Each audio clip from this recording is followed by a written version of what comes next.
সুপ্রিয় দর্শক, বলা হয় প্রাচীন সিল্ক রোড যেমন পূর্ব পশ্চিমের বাণিজ্যিক এবং সাংস্কৃতিক সংযোগের ভিত্তি ছিল, ঠিক তেমনি আধুনিক বেল্ট অ্যান্ড রোড ইনিশিয়েটিভ বা বিআরআই বাংলাদেশকে উন্নয়নের নতুন দিগন্তে নিয়ে যাচ্ছে।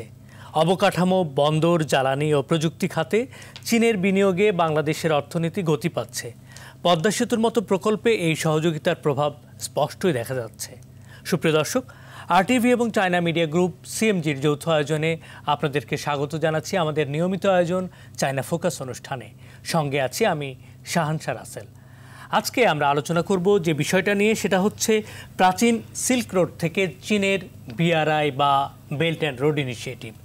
আর এই বিষয়ে আলোচনার জন্য স্টুডিওতে উপস্থিত আছেন, পরিচয় করে দিই তার সঙ্গে। আমার সঙ্গে আছেন ব্র্যাক বিশ্ববিদ্যালয়ের ভাষা ইনস্টিটিউটের সহকারী অধ্যাপক ডক্টর মোহাম্মদ রফিকুল ইসলাম। আপনাকে স্বাগত আমাদের অনুষ্ঠানে। ধন্যবাদ জনাব রফিক। আমরা আলোচনা শুরু করতে চাই যে বিষয়টি নিয়ে, তার আগে প্রথম প্রশ্ন আপনার কাছে আমরা যেটা জানতে চাই, প্রাচীন রেশম পথ কী ছিল এবং বাংলাদেশ কিভাবে প্রাচীন রেশম পথের সঙ্গে যুক্ত ছিল? প্রাচীন যে সিল্ক রোড বা রেশম পথের ধারণা, এটা আজ থেকে প্রায় খ্রিস্টপূর্ব 2য় শতাব্দী থেকে শুরু হয়েছিল। হান রাজবংশ থেকে এই বিষয়টির উদ্ভাবন হয়েছিল। হান যে সেটা পরবর্তীতে আপনার মধ্য ভারত থেকে শুরু করে পারস্য হয়ে ইউরোপের দিকে পৌঁছেছিল, যার মূল উদ্দেশ্য ছিল হচ্ছে ব্যবসা বাণিজ্য এবং সংস্কৃতিকে ত্বরান্বিত করা। তখনকার সময়ে এই পথ ধরে যেটা হতো, মশলা এবং দামি পাথর এবং রেশম এর আদান প্রদান বা ব্যবসা বাণিজ্যের জন্য একটা বিশেষ পথ চালু হয়েছিল।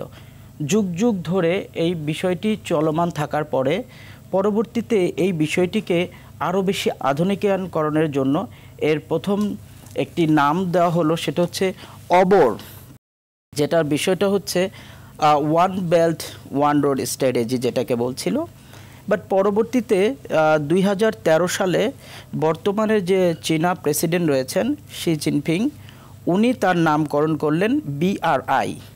এর মানে হচ্ছে বেল্ট অ্যান্ড রোড ইনিশিয়েটিভ। এই বেল্ট অ্যান্ড রোড ইনিশিয়েটিভের বিষয়টি হচ্ছে এইরকম, যেটা হচ্ছে স্থলপথে, অর্থাৎ স্থলপথে যোগাযোগ ব্যবস্থা, তার মধ্যে রেলপথ এবং স্থলপথের যোগাযোগ ব্যবস্থা, যার মাধ্যমে ব্যবসা বাণিজ্য বা সংস্কৃতি আদান প্রদান এগুলি করা। আর রোড যেটা হচ্ছে সিল্ক রোড, যেটা হচ্ছে মেরিটাইম রোড, অর্থাৎ সমুদ্র পথে। এই দুটো বিষয়কে একত্রিত করে আধুনিক যে সিল্ক রোডের ধারণা, সেটার নামকরণ করা হচ্ছে বেল্ট অ্যান্ড রোড ইনিশিয়েটিভ। এই ইনিশিয়েটিভটা বর্তমানে চায়নার সবথেকে বড় ইনিশিয়েটিভ বা সবথেকে বড় যে প্রকল্প আছে তার মধ্যে অন্যতম। এর সঙ্গে অনেক দেশ যুক্ত হয়েছে, তার সঙ্গে আমাদের বাংলাদেশের যুক্ততা আগেও ছিল, এখনও হয়েছে এবং দিন দিন এটা আরও বেড়ে যাচ্ছে বা বাড়ছে। চীনের যে বৈশ্বিক একটা বাণিজ্যিক বিপ্লব, সেই বিপ্লবের সঙ্গে একাত্মতা ঘোষণা করে বা তাদের সঙ্গে থেকে কিভাবে দুপক্ষ বিভিন্ন ব্যবসা বাণিজ্যর নতুন সুযোগ সৃষ্টি করতে পারে এবং ব্যবসা বাণিজ্যের নতুন নতুন দিক উন্মুক্ত করতে পারে, সেই বিষয়গুলো এর মধ্যে রয়েছে। এখানে 6টা করিডোর রয়েছে, অর্থাৎ চীনের থেকে শুরু হয়ে 6টা করিডোর হয়ে পুরো পৃথিবীটাকে একটা বেল্টে আনার প্রয়াস বা চিন্তাভাবনা। আমাদের বাংলাদেশের সঙ্গে যেটা রয়েছে, বাংলাদেশ, মিয়ানমার, ইন্ডিয়া, চায়না, এই করিডোরটা দিয়ে আমাদের হচ্ছে এই পথটা হয়ে এদিক থেকে বাংলাদেশের কুনমিং ইউন্নান প্রভিন্স, যেটা বাংলাদেশের খুব কাছে রয়েছে, সেখান থেকে বাংলাদেশের সঙ্গে সড়ক পথে এবং মেরিটাইম অর্থাৎ জলপথে দুই দিকেই হচ্ছে এটাকে সংযোগ করবে। টেকনোলজি কিন্তু এখন বাংলাদেশে মোটামুটি দেখা যাচ্ছে এবং আমরা পরবর্তীতে চিন্তা করছি হেলথ সেক্টরে, কথা হচ্ছে পাবলিক হেলথের জন্য কিছু করা বা মেডিকেল সেক্টরকে যদি উন্নয়ন করা যায় বা তাদের সঙ্গে সংযুক্ত হওয়া যায়, তাহলে কিন্তু এই যে বেল্ট অ্যান্ড রোড ইনিশিয়েটিভের যে একটা বড় ধরনের প্রভাব বা পজিটিভ প্রভাব, সেটা কিন্তু বাংলাদেশের হতে পারে। প্রাচীন সেই রেশম পথ বা সিল্ক রোডকেই বলা হচ্ছে যে এটা আধুনিক সিল্ক রোড, রাইট। এটা আসলে কতটুকু যুক্তিযুক্ত বা আর কি যোগ করবেন এর সঙ্গে? কারণ হচ্ছে এর সঙ্গে যে বিষয়গুলো বললাম যে ইনফ্রাস্ট্রাকচারাল যে ডেভেলপমেন্ট হবে বা একটা ডাইভার্সিটিতে যে ধরনের একটা পরিবর্তন আসবে, তার মধ্যে আমরা স্পেশাল জোনের কথা চিন্তা করতে পারি। কেন এটা আধুনিক বলা হচ্ছে, যে তখন প্রাচীন কালের একটা ভিন্ন ধরনের চিন্তাভাবনা ছিল বা একটা ধারণা ছিল, বাট এখন কিন্তু স্পেশাল জোন সৃষ্টি হচ্ছে। চট্টগ্রামের আনোয়ারা বন্দর বা এছাড়া আমাদের চাইনিজ ইকোনমিক জোন বা বিভিন্ন ইপিজেডে তাদের একটা অংশগ্রহণ। তো এই অংশগ্রহণগুলো কিন্তু এই পুরনো যে প্রাচীন সিল্ক রোডের ধারণা ছিল সেই ধারণাকে আরও বেশি ডেভেলপ করেছে। গ্লোবালাইজেশনের যে চিন্তাধারা সেটাকে কিন্তু আরও বেশি ডেভেলপ করে ফেলেছে এই বিআরআই প্রজেক্টের মাধ্যমে, অর্থাৎ বেল্ট অ্যান্ড রোড ইনিশিয়েটিভ। জনাব রফিক, আমি আরেকটা জিনিস যেটা জানতে চাচ্ছি, যে ধরেন দুদেশের সাহিত্য বিনিময়ের ক্ষেত্রে কিছুদিন আগে শি জিনপিংয়ের দেশ প্রশাসন নামক একটি গ্রন্থের মোড়ক উন্মোচন হলো বাংলা ভাষায়, এবং এই গ্রন্থটাকে বাংলাদেশি পাঠকদের কাছে সহজে পৌঁছে দেওয়ার জন্য বা জানার জন্য পাবলিক লাইব্রেরিতে চীনা সাহিত্য কর্নার নামে একটা কর্নারও করে দেওয়া হয়েছে, এবং সেখানে একটা অত্যাধুনিক টেকনোলজি এরকম আছে যে চীনা ভাষার এই বইটাকে যদি আপনি বাংলায় পড়তে চান, জাস্ট একটা ডিভাইস আছে, সেই ডিভাইস আপনাকে অনুবাদ করে দিবে, আপনি চীনা সাহিত্যটাকে বুঝতে পারছেন। তো এটা নিঃসন্দেহে একটা প্রযুক্তির একটা সম্মেলন ঘটেছে এর মধ্যে। আমি যেটা জানতে চাচ্ছি, সাহিত্য বিনিময়কে বাড়ানোর জন্য এই ধরনের আর কি কি উদ্যোগ নেওয়া যেতে পারে? চীনের ঐতিহ্য বা তাদের ইতিহাস প্রায় ৫,০০০ বছরের বেশি পুরনো। সেই ইতিহাস ঐতিহ্য যে বিষয়গুলো সাহিত্য লেখা হয়েছে তা কিন্তু চীনা ভাষায় লেখা হয়েছে। অর্থাৎ সেই চীনা ভাষার তাদের যে সাহিত্য বা তাদের সংস্কৃতি যদি আমাকে জানতে হয়, তাহলে কিন্তু চীনা ভাষা শেখার কোনো বিকল্প নেই। আর চীনা ভাষা যদি শিখতে হয়, সেই ক্ষেত্রে আমি বলবো যে প্রথমে চীনা ভাষা শিক্ষা কেন্দ্র আরও বেশি বেশি করে স্থাপন করা উচিত। সেই ক্ষেত্রে চীন কিন্তু পৃথিবীর সকল দেশে, বাংলাদেশ সহ পৃথিবীর অন্যান্য সব দেশে কনফুসিয়াস ইনস্টিটিউট নামে একটি ইনস্টিটিউট পরিচালনা করে থাকে, যেখানে চীনা ভাষা শিক্ষা দেয়া হয় বা চীনা ভাষা শিক্ষা করে। কনফুসিয়াস ইনস্টিটিউটের পাশাপাশি সাংস্কৃতিক কেন্দ্র, যেটা এখনও বাংলাদেশে সহ বা বিভিন্ন দেশে এটা চোখে পড়ছে না, যে সংস্কৃতির আদান প্রদান, অর্থাৎ অনেক পুরনো ঐতিহ্য, চায়নার কিছু ধরেন নাটক, সিনেমা বা তাদের হিস্ট্রিক্যাল কিছু বিষয় রয়েছে, সেই যে বিষয়গুলোকে যদি আমরা অনুবাদের মাধ্যমে অথবা চীনা ভাষার সাবটাইটেলের মাধ্যমে যদি কোনো সাংস্কৃতিক কেন্দ্র স্থাপন করে যদি জনগণের মাঝে বা আমাদের মাঝে দেখানো হয় বা দেখার সুযোগ করে দেওয়া হয়, তাহলে কিন্তু আপনি খুব সহজে সেটা জানতে পারছেন। ঠিক একইভাবে আমাদের যেই কিছু ঐতিহ্য, নাটক বা সিনেমা রয়েছে, সেই বিষয়গুলোকে যদি আমরা একইভাবে চীনা ভাষায় অনুবাদ করতে পারি এবং তাদের কাছে পৌঁছে দিতে পারি, তাহলে কিন্তু এই যে ভাষা, সাহিত্য বা সংস্কৃতি একটা আদান প্রদান, এটা খুব ভালো একটা মাধ্যম হতে পারে। ধন্যবাদ রফিক। চীন বাংলাদেশের বড় বড় প্রজেক্টগুলোতে বিনিয়োগ করেছে, মাতার বাড়ি, পদ্মা সেতু, এরকম আরও অসংখ্য বেল্ট অ্যান্ড ব্রিজ প্রজেক্টগুলোতে চীন কাজ করেছে। তো বাংলাদেশের ক্ষেত্রে চীনের এই বিনিয়োগগুলো বাড়াতে আউট অফ দ্য বক্স আর কি ধরনের চিন্তাভাবনা করা যেতে পারে বলে আপনি মনে করেন? চীনের বিনিয়োগের কথা যদি বলতে হয়, তাহলে গত ২০২৪ সাল পর্যন্ত এফডিআই, ফরেন ডাইরেক্ট ইনভেস্টমেন্ট, প্রায় $2.67 বিলিয়ন হয়েছে, যেটা হিউজ আমাদের দেশের জন্য। যেই গতানুগতিক ধারা রয়েছে, আমরা শিল্প খাতের কথা বলছি, বাণিজ্যের কথা বলছি, সেগুলো হচ্ছে। তার পাশাপাশি যদি এগ্রিকালচার সেক্টর, অর্থাৎ অ্যাগ্রোবেস এগ্রিকালচার সেক্টরে যদি আমরা বিনিয়োগ করাতে পারি, যেমন আমাদের দেশ থেকে কিছু পণ্য যদি খুব সহজে চীন দেশে রপ্তানি করা যায়, কিছু মৌসুমি ফল থেকে শুরু করে, এবং একইভাবে চীন থেকে আমরা এখনো পর্যন্ত তথ্য অনুযায়ী 25 থেকে 30% জিনিসপত্র বা আমাদের প্রয়োজনীয় যে দৈনন্দিন জীবনের যে জিনিসপত্র বা যে বিষয়গুলো আমরা ব্যবহার করছি, তা কিন্তু চীন থেকে আমদানি করা হচ্ছে। এবং বাংলাদেশের চিকিৎসা খাতে বড় ধরনের একটা গুঞ্জন, যে চিকিৎসা খাতে যদি আমরা তাদেরকে ওয়েলকাম করতে পারি বা তাদেরকে স্বাগতম জানাতে পারি, চিকিৎসা খাতের পাশাপাশি অন্যান্য আরও কিছু টেকনোলজিক্যাল অ্যাডভান্সমেন্ট, ছোট ছোট ক্ষুদ্র টেকনোলজি, ছোট ছোট লাইট ইঞ্জিনিয়ারিং প্রজেক্ট, এই ধরনের বিষয়গুলোকে যদি করতে পারি। এবং আরেকটা বিষয় হচ্ছে যেটা ট্যুরিজম অ্যান্ড হসপিটালিটি ম্যানেজমেন্ট। চীন সম্পর্কে যেমন বাংলাদেশের মানুষের আগ্রহ অনেক বেড়ে যাচ্ছে, চীন দেশের মানুষও কিন্তু এখন বাংলাদেশের সম্পর্কে অনেক বেশি জানতে চাচ্ছে বা তাদের আগ্রহ বেড়ে যাচ্ছে। সেই ক্ষেত্রে দু দেশের মধ্যে যদি আপনি ট্যুরিজম এবং হসপিটালিটি ম্যানেজমেন্টের একটা ইনভেস্টমেন্ট বা একটা উদ্যোগ যদি গ্রহণ করা যেতে পারে, এই বিষয়টি কিন্তু আমার মনে হয় খুব ভালোভাবে কাজ করবে। এটা একটা গুরুত্বপূর্ণ পয়েন্ট আপনি বলেছেন। চীনের বহু মানুষ বাংলা ভাষা শিখতে চায়, বাংলাকে জানতে চায়।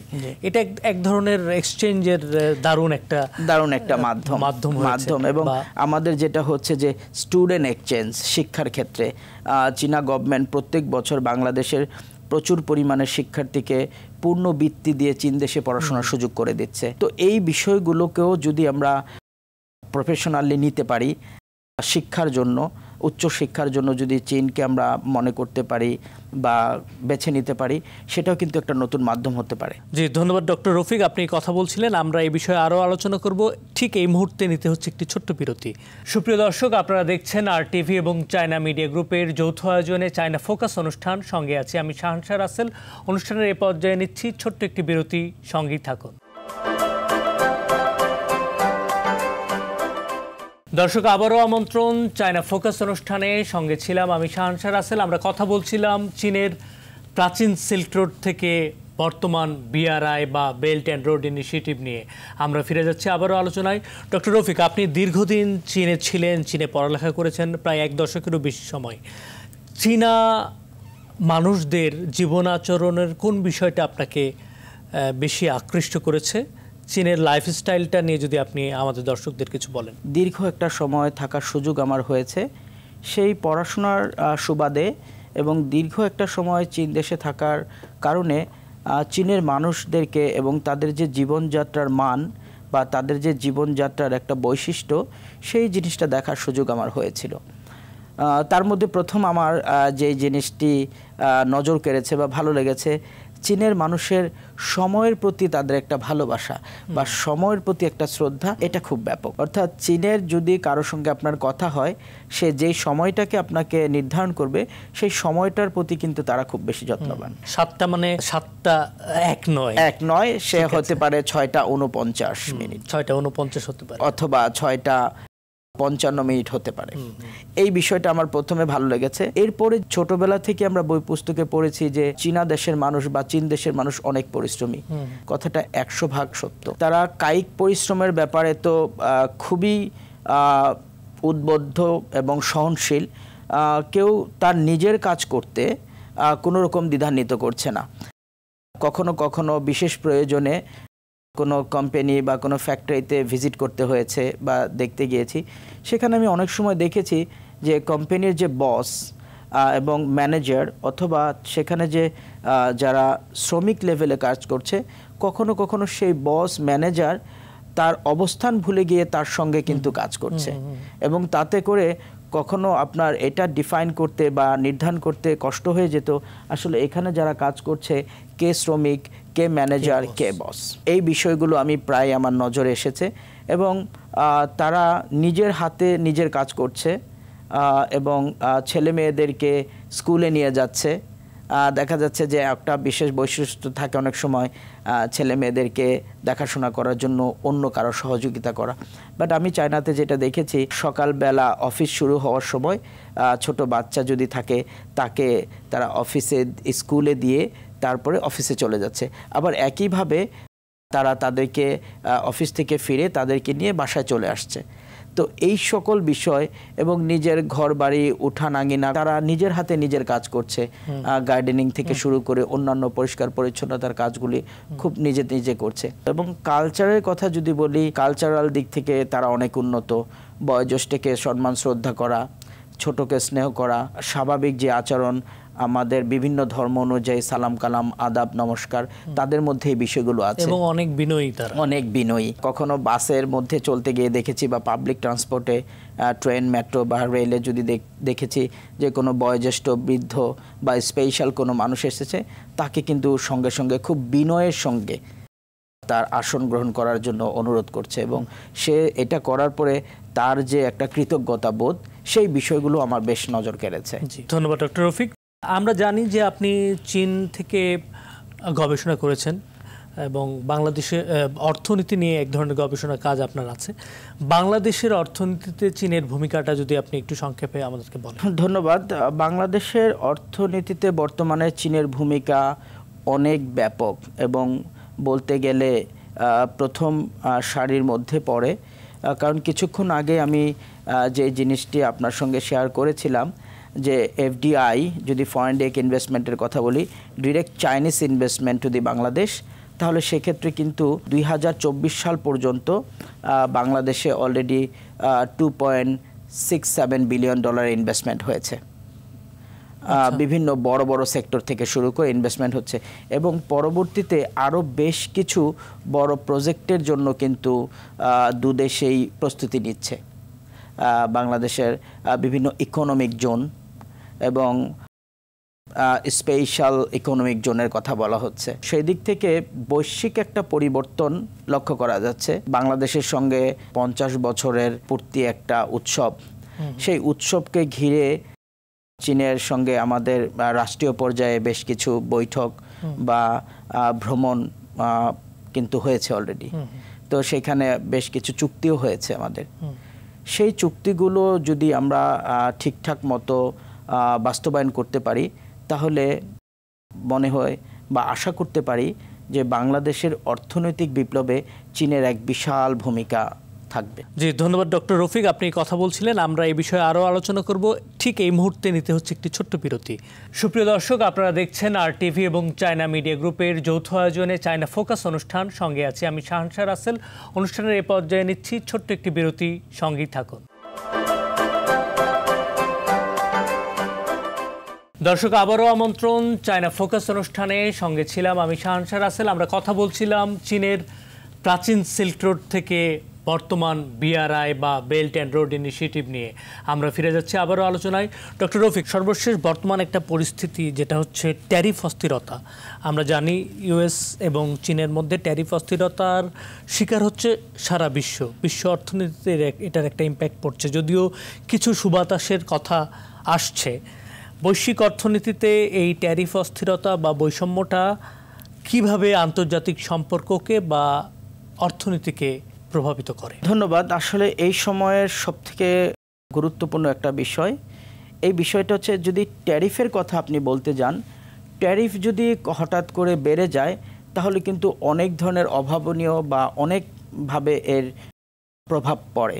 তার মধ্যে প্রথম হচ্ছে ট্যারিফ বেড়ে যাওয়ার সঙ্গে সঙ্গে যেটা হচ্ছে যারা ব্যবসায়ী আছে বা বিনিয়োগকারী আছে, তারা কিন্তু ভবিষ্যৎ পরিকল্পনা করতে ভয় পায় যে ভবিষ্যতে তারা কি করবে, সেটা নিয়ে একটা ভয় তাদের মধ্যে কাজ করে।